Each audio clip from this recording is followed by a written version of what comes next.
มาทุกคนฝิ่งไฟก่อนนอนฝิ่งไฟก่อนนอน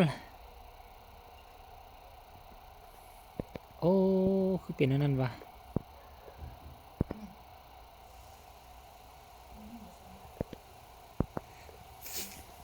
พากันดังไฟฟิงไม่เท่าเข้าไปแล้วเหลือที่สองคนนี่ทุกคนยังซ้ำนี่ค่ะคำเลยวะ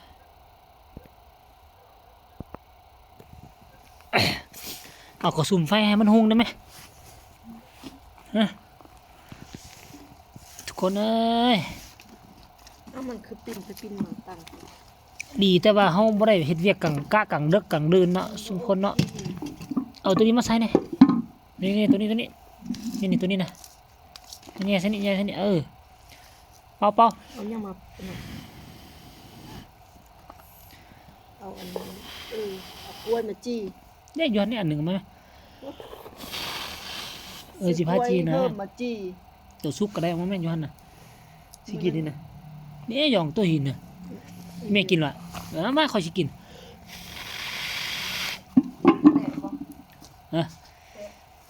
บ่ป้าทุกคนเป่าบุลุกบัดนี้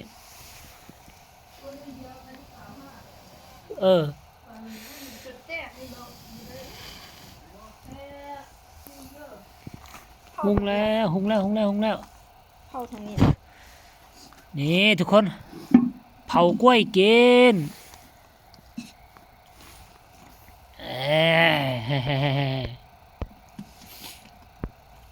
ถึงไหมเผานี่นะจีกล้วยนี่บ่เอาอันนั้นมาใส่เนี่ยหมวกเมียกเอาหมวกมาใส่นี่เริ่มแตกแล้วนี่เห็นบ่แตกแล้วนี่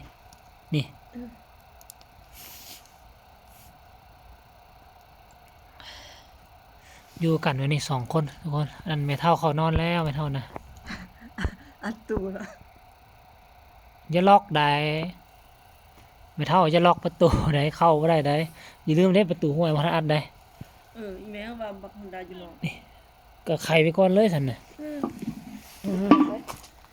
คันไข่ไม่อีดำก็สิหนีอีกนี่น่ะดำมามาดำจ้าหัวหน้ามาเฮือนไปมาเข้าเฮือนป๊อปปี้ดำไป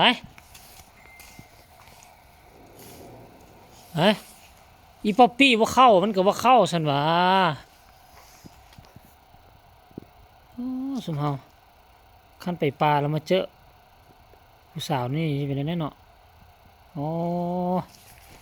อันว่าขั้นไปนอนแคมป์ตั้งแคมป์อยู่กลางป่าเจอผู้สาวนี่เนาะค่อยว่ามันยังไปอีเมย์ก็ตื่นมาแสงผีโพงเลยนี่ทุกคนผู้ใดก็ตื่นมาแสงแม่งแดงนี่เห็นบ่อยู่ในคุตัวนี้น่ะเห็นบ่ปักเสียบสิบ่